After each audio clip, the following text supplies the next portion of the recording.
नमस्कार दोस्तों, स्वागत है आपका हमारे प्यारे से YouTube channel sunrise rail update में। साथियों, क्या आप भी एक रेलवे कर्मचारी में पॉइंट्समैन पद पे कार्यरत हैं? क्या आप भी रेल में पॉइंट्समैन के रूप में ड्यूटी कर रहे हैं? तो साथियों, ये वीडियो आपके लिए बहुत ही महत्वपूर्ण होने वाला है, क्योंकि साथियों रेलवे बोर्ड के द्वारा पॉइंट्समैन के पोस्ट रिस्ट्रक्चर के लेके बहुत बड़ा अपडेट आया है। जी हाँ दोस्तों, बहुत बड़ा अपडेट जो कि हर पॉइंट्समैन कर्मचारियों को जानना बहुत जरूरी है और उनके कहीं ना कहीं फायदे की वीडियो होने वाला है। साथियों, इसमें मैं बात करूंगा कि जो पॉइंट्समैन का रिस्ट्रक्चर हुआ है उससे पॉइंट्समैन को क्या फायदा मिलने वाला है या किस प्रकार से मिलेगा, ये तमाम सारे जानकारी है जो रेलवे बोर्ड के लेटर में बताए थे, उसको मैं डिटेल्स रूप में यहाँ से संक्षिप्त रूप में बताऊंगा, सरल भाषा में बताने का काम करूंगा। तो साथियों, वीडियो शुरू से अंत तक जरूर देखें और अगर आप हमारे चैनल पे नए हैं तो हमारे चैनल को भी सब्सक्राइब करें और जो बगल में प्रेस बेल आइकन है उससे भी दबाएं ताकि वीडियो का जितना भी नोटिफिकेशन हो सबसे पहले आपको मिले। तो चलिए मैं लेके चलता हूं पॉइंट्समैन के रिस्ट्रक्चर के लेटर के ऊपर।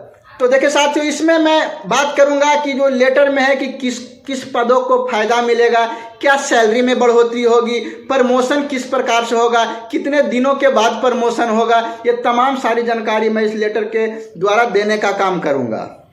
तो बात करते हैं कि बहुत सारे कर्मचारी के मन में ये सवाल उठ रहा है कि हमारे रिस्ट्रक्चर होने से, पोस्ट का रिस्ट्रक्चर होने से क्या फायदा मिलने वाला है, क्या बदलेगा। तो साथियों, जो सबसे पहली बात है वो रिस्ट्रक्चरिंग का मतलब क्या है।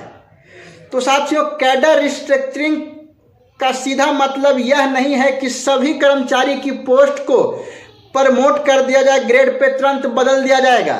साथियों, इसके लिए कुछ नियम और शर्तें हैं। अलग अलग पदों पर अलग अलग स्तर रिक्तियां के अनुसार से आपकी प्रमोशन किया जाएगा। इसलिए पॉइंट्समैन की सबसे महत्वपूर्ण बातें हैं जो यह हो कि रिस्ट्रक्चर किन किन स्तरों, किन किन बातों पर डिपेंड करता है। तो साथियों, मैं कुछ पॉइंट्स बताऊंगा, उसके अनुसार से आपको समझना पड़ेगा। अब दूसरा बात है साथियों कि जो पॉइंट्समैन कर्मचारियों के लिए सबसे बड़ा फायदा क्या हो सकता है।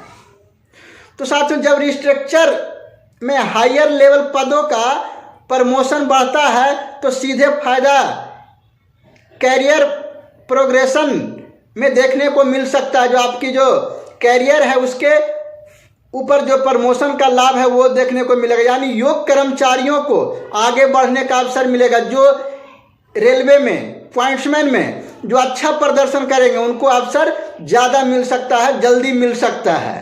तो बात करते हैं कि क्या रिस्ट्रक्चरिंग आने से सभी कर्मचारी को ऑटोमेटिकली प्रमोशन मिल जाएगा।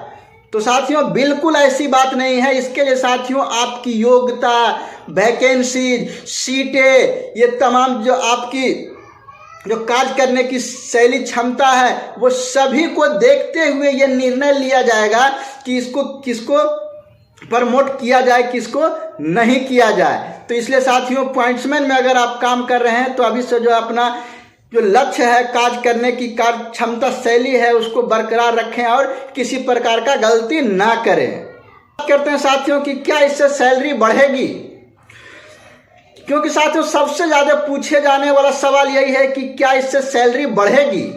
अगर किसी कर्मचारी का हायर कैडर में प्रमोशन होता है तो उसके पे फिक्सेशन में बदलाव होगा, जिससे उनकी सैलरी में भी बदलाव होगा।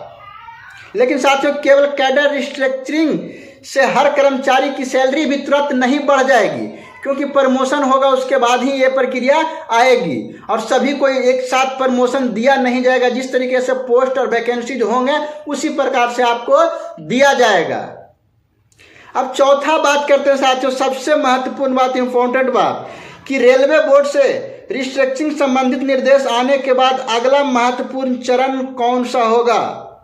संबंधित साथियों जोनल रेलवे और डिवीजन में सीनियरिटी का देखा जाएगा, एम्प्लॉय की वैकेंसी देखी जाएगी और रिस्ट्रक्चरिंग के अनुसार प्रक्रिया आगे बढ़ेगी। यही कारण है कि पॉइंट्समैन कर्मचारी को अभी से भी निष्कर्ष पहुंचने के बजाय ऑफिशियली जो ऑर्डर आता है उस पर आपको ध्यान देना होगा। पांचवा बात करते हैं कि क्या सभी पॉइंट्समैन को इसका फायदा मिलेगा।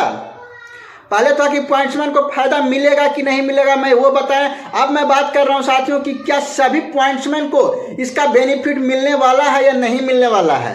तो साथियों यह महत्वपूर्ण सवाल है। तो साथियों जब मैं आपको बताता हूं कि जो रिस्ट्रक्चरिंग का फायदा कैडर के कर्मचारियों को, कैडर ओपनिंग हो सकता है, लेकिन इसका मतलब ये नहीं है कि हर कर्मचारी को एक ही साथ प्रमोशन मिल जाएगा और उनको प्रमोट कर दिया जाएगा। वहाँ के साथियों वैकेंसी देखे जाएंगे, पोस्ट देखे जाएंगे और कर्मठ जो कर्मचारी होंगे उनकी वरीयता देखी जाएगी, उसके बाद ही इनको ये मिल सकता है। तो ये तुरंत आप इसको नहीं कह सकते हैं कि ऑटोमेटिकली ये है हो जाएगा। साथियों उसके लिए हायर में भी जाने के लिए प्रत्येक 2 साल का आपको गैपिंग करना पड़ेगा, तभी जाके वो हो सकता है।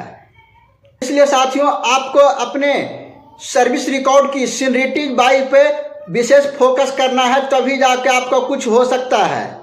क्योंकि साथियों आपसे जो पहले सीनियरिटी वाले होंगे उनको इसका बेनिफिट मिलेगा, उसके बाद आपका नंबर आएगा। तो इस बात का आपको सीनियरिटी पे विशेष फोकस करना पड़ेगा।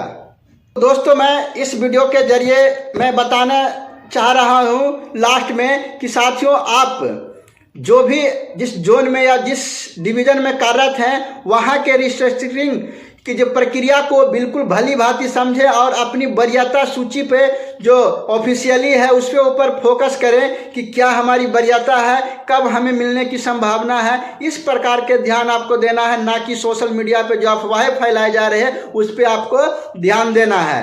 तो साथियों आप चाहते हैं कि पॉइंट्समैन रिस्ट्रक्चरिंग का वीडियो अगला पार्ट भी मैं लेके आऊँ, जिसमें मैं इसके बारे में कुछ और अलग वीडियो या जानकारी चाहते हैं तो कमेंट बॉक्स में कमेंट कीजिएगा, मैं इसके ऊपर अगला पार्ट भी लेके जरूर आऊँगा। तो साथियों उम्मीद करता हूँ कि वीडियो आपके लिए बहुत ही महत्वपूर्ण होगा, और महत्वपूर्ण होगा तो एक लाइक तो जरूर कीजिएगा साथियों, साथ में चैनल को सब्सक्राइब कर लीजिएगा और ज़्यादा से ज़्यादा हो सके ये वीडियो को अपने ग्रुप में शेयर करें ताकि उनको भी इसका लाभ मिल सके।